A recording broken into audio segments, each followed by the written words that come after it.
में जो है मुद्दा इल्तिजा पेश करता हूँ कि अल्लाहुम्मा रब्बि इश्रह ली सदरी व यस्सिर ली अमरी वहलुल उक़दतम मिन लिसानी यफ़क़हू क़ौली। और नबी आखिर ज़मां मोहम्मद अरबी सल्लल्लाहु अलैहि वसल्लम की बारगाह में दरूद व सलाम अल्लाहुम्मा सल्लि अला सय्यदिना मौलाना मोहम्मद बारिक वसल्लम सलातुम व सलामन अलैका रसूलुल्लाह सल्लल्लाहु तआला अलैहि वसल्लम। मेरी ज़िंदगी का एक वाक़या है, मैं आपके सामने उसको अर्ज़ करना चाहूँगा ताकि आप उसको सुने और सोचें। मैं बम्बई रहता था, मेरी तालीम जो है बदायूं शरीफ में हुई, फिर उसके बाद फैज़ाबाद चिरा मोहम्मदपुर वहाँ पर मैं रहा, फिर उसके बाद दारुल मोहम्मदिया जो मीनारा मस्जिद के पास है वहाँ से मेरी फरागत। उस दौर में मेरा जो मकान है यही पूना ही है, मैं अक्सर ट्रैवलिंग करता था, आता था छुट्टियों में। तो पनवेल के करीब जो है हाईवे पर एक एक्सीडेंट हो गया। ज़िंदगी का एक ऐसा वाक़या है कि कैसे नुकूश छोड़ गया कि इंशाअल्लाह मरते दम तक लोगों को इबरत के लिए वाक़या बयान करता रहूँगा। एक एक्सीडेंट हो गया और फैमिली मुसलमान थी, छोटा सा बच्चा था 8 साल का, माँ बाप एक्सीडेंट हो गए, खून बह रहा था। बॉम्बे हाईवे नया नया बन रहा था, कुर्ब जवार के लोग आए और आने के बाद जो है गाड़ियों से बाहर निकाला, खून काफ़ी बह रहा था। 8 साल का बच्चा रो रहा था, काफ़ी रो रहा था। लोगों ने उनको अलग किया, खून बह रहा था, एम्बुलेंस वगैरह को फ़ोन किया गया, लेकिन वो जो बच्चा था रोने के साथ साथ दौड़ता हुआ जाता, अपनी माँ के कान में कुछ कहता, फिर दौड़ता हुआ आता, अपने बाप के कान में कुछ कहता, बार बार जो है कुछ कहता रहा। लोग गौर करते रहे, यहाँ तक कि फिर क्या हो गया कि माँ बाप का इंतकाल हो गया। बच्चा रोने लगा, लोगों ने उसको तसल्ली दी, रो मत, तुम्हारी मंजिल बताओ, हम वहाँ तक उनको पहुँचा दें। लोगों ने उससे पूछा कि एक बात बताओ, ये तुम दौड़ते हुए जाते थे, कभी अपनी माँ के कान में, कभी अपने बाप के कान में कुछ कहते थे, क्या बोलते थे? अब ये है गौर व फिक्र वाली बात, कहते क्या थे? तो उस लड़के ने कहा कि मैं मदरसा पढ़ता हूँ, बाद नमाज मगरिब पढ़ने जाता हूँ, तो वहाँ पर मैंने अपने उस्ताद से सुना है, मन कलामुन आखिर ला इलाहा इल्लल्लाह दखलल जन्नह, जिसका आखिरी कलाम ये होगा अल्लाह के सिवा कोई माबूद नहीं और मोहम्मद सल्लल्लाहु अलैहि वसल्लम अल्लाह के रसूल हैं, वो सीधा जन्नत में दाखिल हो जाएगा।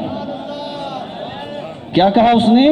मैंने ये सुना, ये हदीस पाक है, तो लिहाजा मैंने देखा कि मेरी वालिदा के कान में से खून निकल रहा है, मेरे बाप के कान में से खून निकल रहा है, मैं समझ गया ये आखिरी वक्त है, लिहाजा अपनी माँ के कान में जाकर कहता था ला इलाहा इल्लल्लाह मोहम्मद रसूलुल्लाह, और जाने के बाद अपने बाप के कान में कहता था ला इलाहा इल्लल्लाह मोहम्मद रसूलुल्लाह, ताकि मैं ये चाहता था कि मेरे बाप इस दुनिया से जब जाए तो वो ईमान की हालत में जा और सीधा जन्नत में जाए। अपने बच्चों को डॉक्टर बनाओ, इंजीनियर बनाओ, जो बनाना है बनाओ, लेकिन सच्चा मुसलमान बनाओ। और इस्लाम और मुसलमान ये कहाँ बनेंगे आप? ये मस्जिद और मदरसे हैं, ये मकातिब का जो जाल फैला हुआ, ये आपको सच्चा मोमिन बनाएगा, ये ईमान वाला बनाएगा। नबी करीम सल्लल्लाहु अलैहि वसल्लम पर पहली वही नाज़िल हुई। वही क्या थी? तमाम हज़रात जानते, उलमा इकराम भी मौजूद है। इक़रा, जिब्राइल अमीन आए, कहा इक़रा, मेरे आका ने फरमाया मा अना बिक़ारी, मैं नहीं पढ़ता। इक़रा मा अना बिक़ारी, मैं नहीं पढ़ता। इक़रा मा अना बिक़ारी, मैं नहीं पढ़ता।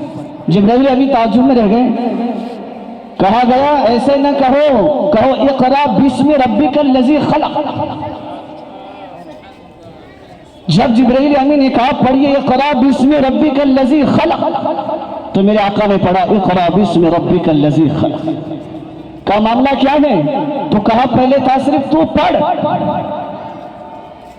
लेकिन मेरे आका ने फरमाया मैं नहीं पढ़ता। ये पॉइंट वाली बात है। तो रब से जब पूछा कि तेरा महबूब पढ़ नहीं रहा है, तो रब्बे जुल जलाल ने फरमाया मेरा महबूब ऐसे नहीं पढ़ेगा, मेरा महबूब उस वक्त पढ़ेगा जब तुम कहो कि अपने रब के नाम से पढ़ो। इल्म हासिल करो दुनिया का इल्म भी हासिल करो, लेकिन दीन का इल्म भी हासिल करो। दुनिया का इल्म सिर्फ है, अगर डॉक्टर है तो आप देखिए हॉस्पिटल के अंदर ये लाखों रुपए लोगों के लूट रहे, लेकिन वही डॉक्टर दुनियावी इल्म हासिल करने के साथ साथ अगर दीन का इल्म हासिल कर रहा है, तो मैं जानता हूं एक डॉक्टर को हार्ट का जो पेशेंट जाता था, अपने ही क्लिनिक में बिठा करके वो बाजू से मेडिकल से वो जो लाते थे और 1500 का इंजेक्शन मार करके एक दिन के बाद पेशेंट अपने घर पर रवाना। हार्ट का पेशेंट, जबकि आज लाखों करोड़ों रुपए जा रहे हैं। क्या उनके सीनों में दिल नहीं है? दिल है लेकिन नूर नहीं। और नूर कहां से पैदा होगा? जब ईमान मुकम्मल होगा। क्या होगा? तो दीन का इल्म भी हासिल कीजिए, दुनिया का इल्म भी हासिल कीजिए, सच्चे पक्के मुसलमान बनिए। और हज़रात, फितना इर्तिदाद की बात चल रही है तो उलमा इकराम बैठे हैं, मैं एक मिनट की बात करके अपनी बात खत्म करूंगा। मेरे पूरे मुर्शिद हुजूर ताजदार अहले सुन्नत शेख अब्दुल हमीद मोहम्मद सालिम अल कादरी बदायूं अलैहि रहमा, अगर कौम का दर्द है तो तमाम लोगों के लिए जरूरी इस पर अमल करना। मेरे पूरे मुर्शिद अक्सर कहा करते थे, आपने स्कूलों को और मदरसों को मुनज़्ज़म बना दिया। मुनज़्ज़म क्या बना दिया? यूनिफॉर्म कैसी होनी चाहिए, टाइमिंग क्या होना चाहिए, हर चीज का एक आपने निजाम बना दिया, मैनेजमेंट बना दिया। मुनज़्ज़म के साथ साथ आप उसको मौसर बनाइए। क्या बनाइए? मौसर।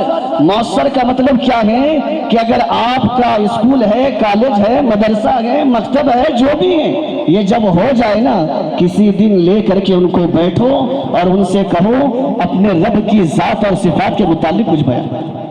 उसको नहीं मालूम है तो उसको बताओ रब की सिफात क्या है। शिर्क किसे कहते हैं? रसूल कायनात सल्लल्लाहु अलैहि वसल्लम की जाते तैयबा के ताल्लुक से उनके सामने करें। माँ बाप की खिदमत के ताल्लुक से एक लम्हा या एक दिन ऐसा होना चाहिए कि उनको मुनज़्ज़म के साथ साथ ऐसी बातें करो जो उनको सच्चा पक्का मुसलमान बनाए। तब ही जा करके ये इर्तिदाद का जो मामला चल रहा है ना, लड़कियां भाग रही हैं। अरे मेरे भाई, सिर्फ लड़कियां नहीं, लड़के भी भाग रहे हैं। यह खत्म कब होगा? सिर्फ प्रोग्राम करने से नहीं होगा, पंपलेट बांटने से नहीं होगा। एक निजाम कायम करना होगा, एक ऐसे मजलिसें कायम होंगी, मदरसों में, मस्जिदों में ऐसे प्रोग्राम रखना होंगे ताकि उनके दिलों में अल्लाह उसके रसूल की मोहब्बत पैदा हो। तो हज़रात, दीन का इल्म भी हासिल कीजिए, दुनिया का इल्म भी हासिल कीजिए। 14 दिसंबर को मुकम्मल हो गया, इसका मतलब खत्म नहीं हो गया। आज भी बाद नमाज फज्र तालीम बालिगान जारी, बाद नमाज मगरिब बच्चों का जो है मदरसा जारी। जो भी पढ़ना चाहता है, जैसे कि अभी कहा अतलिबुल इल्म मिनल महदी इलल लहद, नमाज के लिए उम्र है, बालिग होना है, आकिल है। रोजे के लिए, ज़कात के लिए, हज के लिए एक उम्र है कि आकिल और बालिग होना है, लेकिन इल्म के लिए कोई उम्र नहीं। माँ की गोद से लेकर की कब्र की गोद तक आप उसको सीख सकते हैं। तो बाद नमाज फज्र मदरसा चल रहा है, जो भी हजरात पढ़ना चाहते आइए, अपने बच्चों को बाद नमाज मगरिब भेजिए, यहाँ भेजिए, जहाँ पे भी मकातिब चल रहे हैं अपने बच्चों को वहाँ से वाबस्ता कराएं। अल्लाह तबारक व तआला मेरे कहने को आपको सुनने कबूल फरमाए, कहने सुनने में गलतियाँ मौला उससे माफ़ फरमा। अस्तगफिरुल्लाह रब्बी मिन कुल्ली ज़ंबि व अतूबु इलैहि इन्नका अंतत तव्वाबुर रहीम व मा अलैना इल्लल बलाग। अस्सलामु अलैकुम व रहमतुल्लाह। जज़ाकल्लाह खैर। अब जैसा मैं नाम लूँगा वैसा बच्चे ऊपर आए अपने सर्टिफिकेट्स के साथ, और मेरे वॉलंटियर से मैं रिक्वेस्ट है कि वो साइकिल को 8-8 साइकिल के ग्रुप में आप ऊपर लेके आए।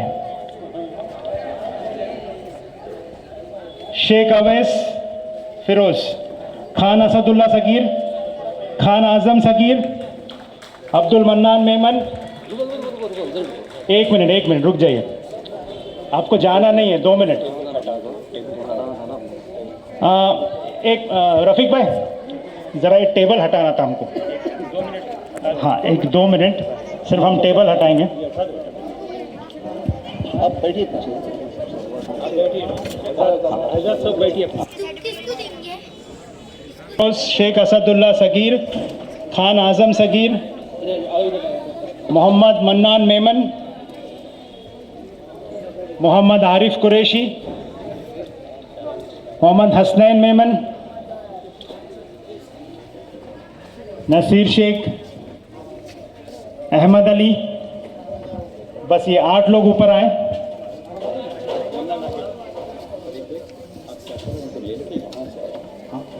आप वहाँ से उनको ले लेके आए आप आप बता दीजिए।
शेख अमन फिरोज अली अशरफ मलिक।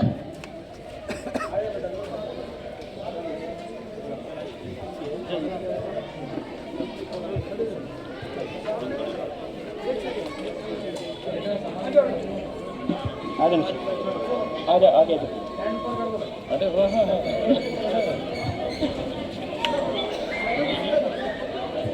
फोटो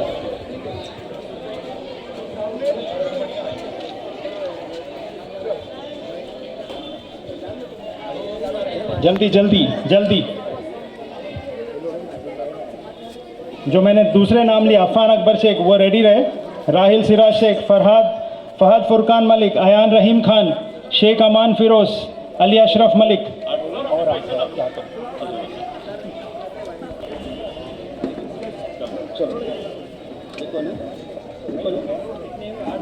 हाँ वाट हो गया ना। हाँ अफ़ान अकबर शेख आ जाओ। अफ़ान अकबर शेख, अफ़ान आगे जाओ।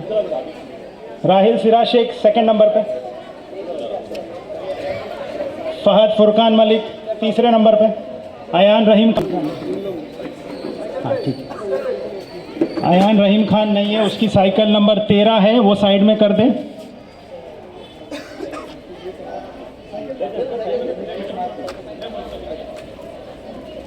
ये 14 नंबर साइकिल शेख अमान फिरोज। 15 number cycle Ali Ashraf Malik.